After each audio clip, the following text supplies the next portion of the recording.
Bueno, ¿qué tal chicos? ¿Cómo le va? Acá estamos en la segunda parte del video sobre los microcontroladores. Creo que habíamos quedado por acá en lo que es el diagrama de flujo en el primer video, que ya habíamos hablado que cuando arranca un microcontrolador tenemos un inicio, una actividad, una actividad, una recolección de datos, ya sea interna o externas, tenemos una toma de decisión en ese momento que tiene que hacer el microcontrolador a base de comparaciones o de datos que tenga, o una comparación de un dato externo con un dato interno, en fin. Y bueno, después tiene una finalización del programa y vuelve a comenzar de nuevo, ¿no? O sea, vuelve a hacer un loop y así sucesivamente hasta que, bueno, uno apaga el aparato electrónico. Bien, bueno, esto es así para todos los microcontroladores que conocemos hoy en día, inclusive los microcontroladores de equipos de audio, de electrodomésticos, de vehículos, etcétera, etcétera, etcétera. Permiso. Bueno, perdón, justo habían llamado vinieron a cortar el césped. Bien, después tenemos el pin número 6. Fíjense que tenemos, dice PTB7 y ADC7, así desde el pin número 7 hasta el pin número 8. Eso quiere decir que puede ser un puerto un puerto digital o un puerto analógico digital, o sea, es un puerto analógico digital AD7, ADS6, ADS5, y si no tenemos, podemos tener otra configuración diferente en vez de ser un puerto analógico digital. Aquí exactamente lo mismo. Acá tenemos donde dice RxD o TxD, que es recepción o transmisión de datos, o si no puede haber otra configuración como el PTD7 o el PTD6. Eso puede cumplir dos funciones diferentes, pero ¿de dónde lo hacemos? Desde el software, desde el programa. Le tenemos que decir al microcontrolador qué queremos que ese pin haga, si ese pin se transforme en un pin analógico digital o en otro tipo de función, ¿sí? Bueno, después tenemos el RST, que es el reset. Este es un causante de muchos problemas, al igual que el oscilador. Fíjense que viene con una línea arriba, que es un reset negada, o sea, quiere decir que para que se active el reset tiene que haber 0 volt, o sea, un 0 lógico. Y acá tenemos, por ejemplo, del 19, o sea, del 11 al 19, tenemos diferentes configuraciones. Tenemos más configuraciones analógicos digitales y tenemos otras configuraciones más, que puede estar configurado de una forma a la otra. Esto lo hace todo directamente desde el software, desde el programita que uno lo va a instalar, ¿no? Cuando uno fabrica como en Arduino pasa exactamente lo mismo. Y o microcontroladores PIC, cuando uno hace un programa, entonces le decimos al microcontrolador: mira, quiero que este pin haga esto o haga lo otro, o sea, un pin sea de transmisión de datos y el otro de recepción o lo que sea, ¿sí? Este microcontrolador, que mayormente se ve en muchos aparatos electrónicos, estos se pueden llegar a ver en microondas o en electrodoméstico. Inclusive ahora se ven estos en el electrodoméstico, como los lavarropas, en equipos de audios y televisores, y inclusive en microcontroladores. También hay microcontroladores PIC y de Arduino de este formato y de este formato, y más chicos también. Y fíjense que tenemos el reset está acá. El reset siempre es negado, aunque no tenga la línea hacia arriba. El reset siempre es negado. Lo que pasa es que en algunos colocan la línea de negación y otros no. Tenemos la transmisión de datos. Fíjense que prácticamente acá en algunos pines cumple una sola función. Tenemos la tensión de alimentación, el VCC, tenemos el pin de senseo. Acá tenemos, depende si es un cero lógico como PROG o ALE, que es tiene que ser un pin lógico 1. Esto puede ser que si es un cero lógico podemos programar al microcontrolador.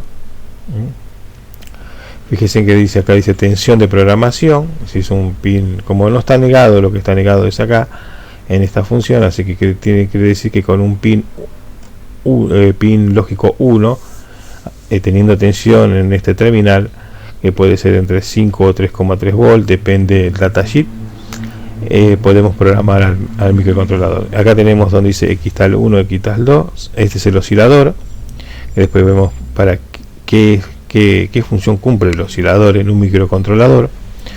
Bueno, tenemos no conexión, tenemos el GND y tenemos puertos. Tenemos, la mayoría tenemos puertos de comunicación. Este es un este tiene 44 pines. Hay más, hay de 60 pines también, son microcontroladores mucho más grandes. Pero siempre lo importante es encontrar el datasheet, la hoja de datos de los microcontroladores, para saber qué función cumple cada pin y saber dónde vamos a medir. Saber si el oscilador funciona, si el reset funciona, si tenemos la tensión de alimentación, si tenemos entradas de senseo, etcétera. Bien,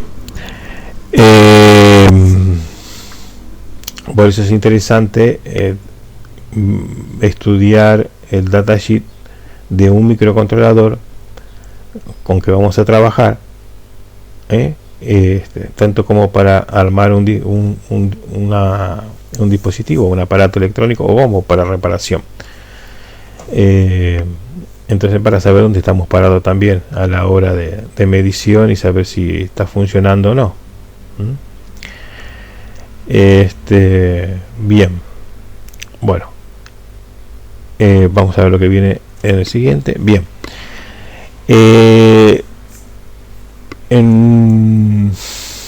fíjense en que hay microcontroladores que tienen un pin que es encendido y apagado, hay microcontroladores que pueden encender la fuente de alimentación en distintos aparatos. Por ejemplo, puede encender una segunda fuente de alimentación. Hay aparatos electrónicos que tienen doble fuente de alimentación electrónica. Uno es para mantener la alimentación del microcontrolador, y otro fuente de alimentación que es para alimentar todo el aparato. Entonces,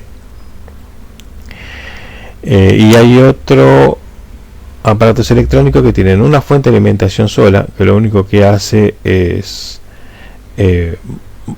bajar la tensión de la fuente de alimentación a tal punto que el aparato no funcione, pero sí funciona el microcontrolador. O si no, hay otras que tienen llaves electrónicas con transistores o con circuitos integrados para cortar la tensión de alimentación, para que no alimente el resto del aparato, pero sí al microcontrolador y a su memoria. Fíjense que cuando dice on, no tiene no dice ni on ni off, se dice on, y acá dice on con una rayita arriba, que es un on negado, o sea, quiere decir que está apagado. Entonces tenemos on, tenemos 5 volts, esto quiere decir que tenemos la fuente encendida. Y si dice on con una rayita arriba, es negada, o sea, quiere decir que si es negado es 0 volt, es lo contrario de on. Así que tenemos una fuente de alimentación encendida. En algunos casos puede ser así, en algunos casos puede ser al revés. Todo depende del fabricante de ese circuito, si tiene que estar en 1 o en 0 para que la fuente esté encendida o apagada. Todo eso depende del circuito. Pero para que vean que si tiene una rayita negada es un cero lógico. Más que nada yo puse esto por esta razón. Si no tiene ninguna rayita hacia arriba es un 1 digital, un 1 lógico, ¿no? Donde hay tensión. Pero yo me di cuenta que en algunos circuitos no tiene una rayita de negación, así que bueno, eso habría que ver en el datasheet si ahí figura.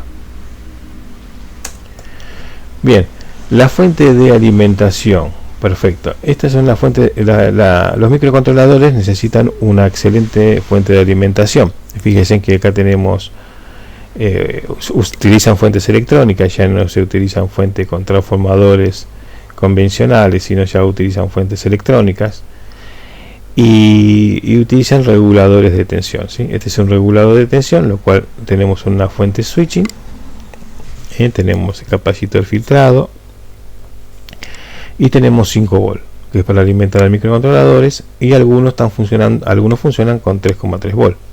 Hay muchos, en este caso es el NCP1117. Fíjense que dice T50, 3G, este es de 5 volts. Hay uno que dice termina en 33, ese es de 3,3 volts. Hay otros que tienen la misma numeración, NCP1117, pero dice, creo que dice 18, es de 1,8 volts. Estos son circuitos reguladores de tensión.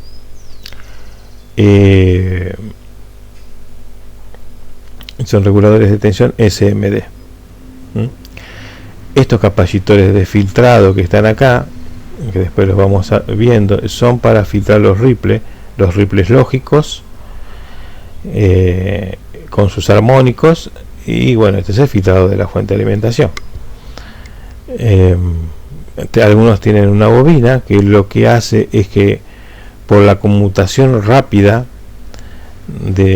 digital de los circuitos integrados, no esos armónicos o esa frecuencia de trabajo no pasen hacia la fuente de alimentación. Tenemos fíjense que tenemos un circuito LC, entonces lo que hace es filtrar esos armónicos, esos ruidos lógicos, que ahora vamos a ir viendo que son los ruidos lógicos, y tenemos una bobina. En algunos casos tienen una bobina, en algunos casos hay circuitos que no utilizan bobina directamente, y esto lo que hace es evitar que pase ruido a la fuente de alimentación, porque esa fuente de alimentación no solamente está alimentado el microcontrolador, puede estar alimentado una memoria flash, puede estar alimentado otra parte del circuito. Entonces un ruido lógico puede hacer interferencia en el resto del circuito y causar problemas. Es una bobinita que tiene muy poquitas vueltas y es un choquecito, que lo que hace es evitar eso. Bien, bueno, acá justamente tenemos esto es lo que yo quería hablar. Acá tenemos el microcontrolador VDD y VCS, la tensión de masa y la tensión positiva. Fíjense que bueno, este microcontrolador en este caso se alimenta con 5 volts. Tenemos un choquecito de 100 microhenrios y tenemos 3 capacitores, 470 micro, un punto 1 y un punto 0,1. Ahora vamos a ver para qué son estos capacitores, el punto 1, el punto 0,1 y el de 470 micro después del choque de la bobina. Bien, tenemos el capacitor C1, C2 y C3. Bien, el capacitor electrolítico es el responsable de mantener una baja impedancia a frecuencias correspondientes entre 1 kHz y 50 kHz, ¿sí? El capacitor C2, que es de 0.1 microfaradio, es un capacitor poliéster, puede ser un capacitor SMD cerámico. Ese es el responsable de mantener una baja impedancia para frecuencias entre 30 kHz y 300 kHz. Y después tenemos el capacitor 0.01, que es el C3. Ese es para mantener la baja impedancia en frecuencias superiores a 100 kHz. Y después tenemos la bobina L1, que es evitamos que esas frecuencias puedan pasar hacia la fuente de alimentación de 5 volt, que esto puede ocasionar problemas en otras partes del circuito. Posiblemente esos 5 volt no solamente se alimenta al microcontrolador, sino esos 5 volt también se alimenta, por ejemplo, a un sensor de infrarrojo o a otro tipo de sensores, y este ruido puede provocar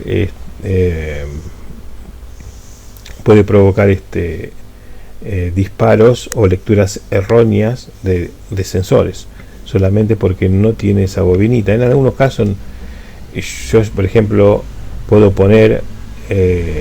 colocar, por ejemplo,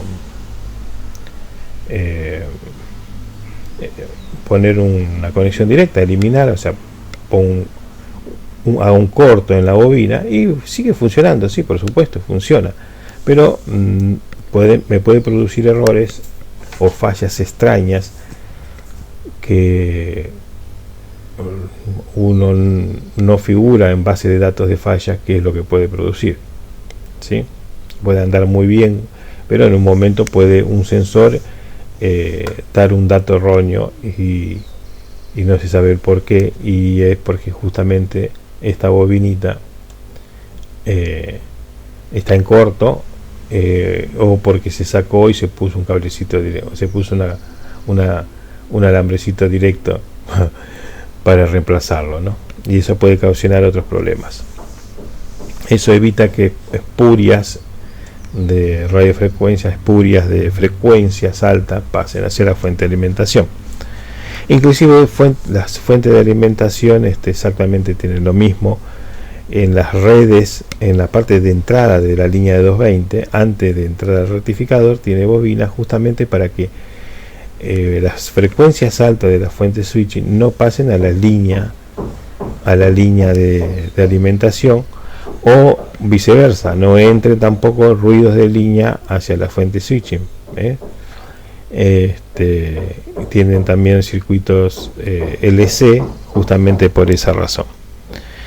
Bien, ahora, ¿qué puede ocurrir si alguno de estos capacitores se abre? Por ejemplo, si un capacitor se abre o se seca,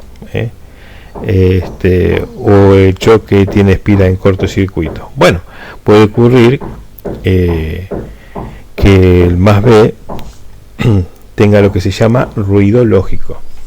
Esto puede producir eso, ¿sí? Picos de frecuencias a diferentes frecuencias de red, que aparece en forma aleatoria. Eso se puede ver muy bien o claramente con un osciloscopio. En este caso el microprocesador funcionará, dice, pero no se puede predecir cuál será la falla del equipo.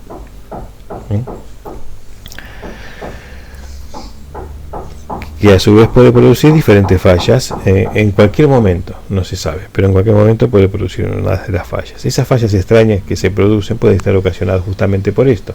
Ahora, ¿qué se recomienda entonces? Bueno, cambiar todo. O sea, no cambiar el microcontrolador, sino cambiar el capacitor, por ejemplo, en este caso, cambiar C3, C2, C1 y L1. Entonces, se soluciona este problema. Eso era muy común a veces en televisores o en aparatos que por ahí se apagaba o estaba funcionando y se apagaba, o saltaba una función diferente, o hacía unas fallas muy extrañas.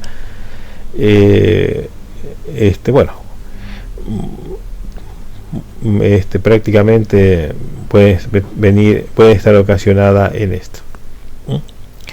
Hay que tener muy en cuenta cómo podemos ver el pulso lógico. No lo podemos ver con un tester.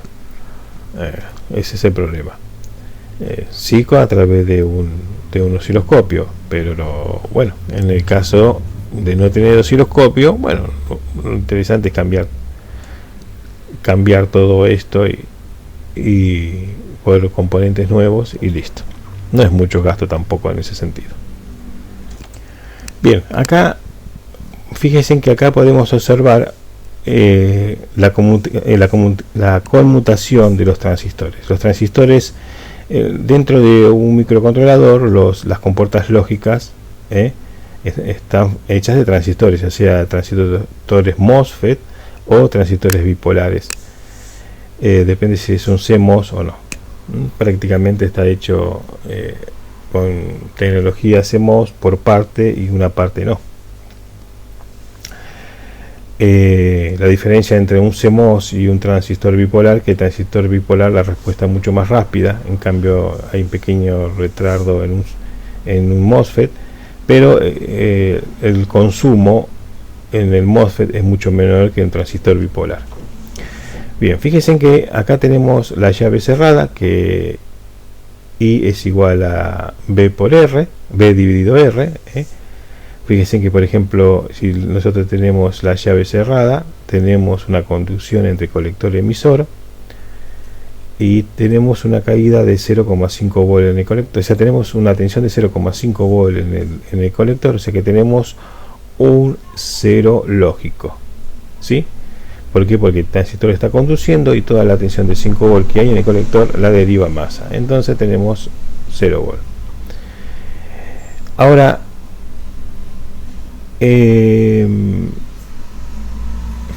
fíjense, aquí está, ¿ves? Tenemos un cero lógico, la llave está cerrada, y ahora, por ejemplo, tenemos 5 volt y tenemos la llave abierta. Este es en el momento de que la llave se está abriendo, y en el momento que la llave está conmutando. Esta es una llave cerrada, en el momento que la llave está conmutando, tenemos una caída de la mitad de la tensión de los 5 volt, en este caso 2,5 volt, ¿sí? Y cuando la llave está abierta, ya no tenemos una conducción entre colector y emisor, y tenemos toda la tensión de la fuente de alimentación en el colector. En este caso tenemos un 1 lógico, tenemos un 0 lógico acá, un 1 lógico acá, y tenemos un nivel lógico que no se sabe qué es, si no es ni 1, ni 0, ¿sí? En este momento, cuando pasa por aquí, en este momento es donde se produce el pico de tensión, el pico. Y fíjense aquí, por ejemplo, este pico de tensión es nivel 1 lógico y este es nivel 0 lógico. Y en estos momentos es donde el microcontrolador consume. Fíjense, tengan en cuenta que un microcontrolador, al igual que un microprocesador, tiene millones de transistores que están constantemente trabajando a velocidades muy altas, que es a la velocidad del reloj, y están constantemente abriendo y cerrando, abriendo y cerrando y abriendo y cerrando. Están conmutando, conduciendo, no conduciendo, conduciendo, saturado, o sea, saturado, no saturado, saturado, no saturado, y a velocidades muy altas, y esto puede producir frecuencias diferentes. No es una frecuencia fija porque depende de la velocidad de conmutación, y esto produce ruidos lógicos, son picos de consumo.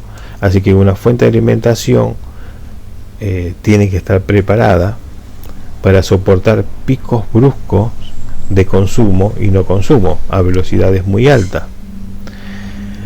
Por eso se utilizan fuentes electrónicas, fuentes switching, que pueden entregar mucha corriente. En este caso no podríamos utilizar una fuente con transformador porque tendría que soportar esa conmutación, y los diodos que tienen en los diodos rectificadores en fuente de alimentación con transformador no pueden soportar esos consumos bruscos a altas velocidades. En cambio, las fuentes electrónicas tienen fuentes switching y sí pueden tranquilamente soportar conmutaciones a frecuencias muy elevadas. Conmutación en el sentido de que el transistor se sature o no se sature, se sature y consuma al máximo, y no se sature y consuma al mínimo, en forma rápida, con velocidades muy altas, 100.000 veces por segundo, 50.000 veces por segundo, 1 millón de veces por segundo, 2 millones de veces por segundo, o 4 o 20 millones de veces por segundo en conmutación. ¿Sí? Bien. Estas conmutaciones no ocurren en cualquier instante, sino que ocurren al ritmo de una señal de frecuencia fija, que es la frecuencia del reloj. Pero puede ocurrir que cambien de estado todas las llaves o no cambie ninguna.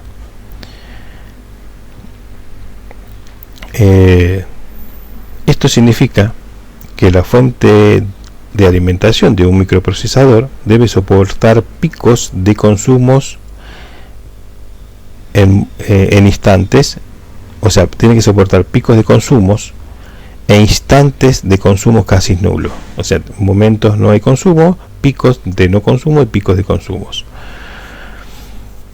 Que lógicamente es un margen de regulación muy estricto, ¿sí? O sea, una fuente debe ser regulada y presentar baja impedancia a los pulsos de consumos.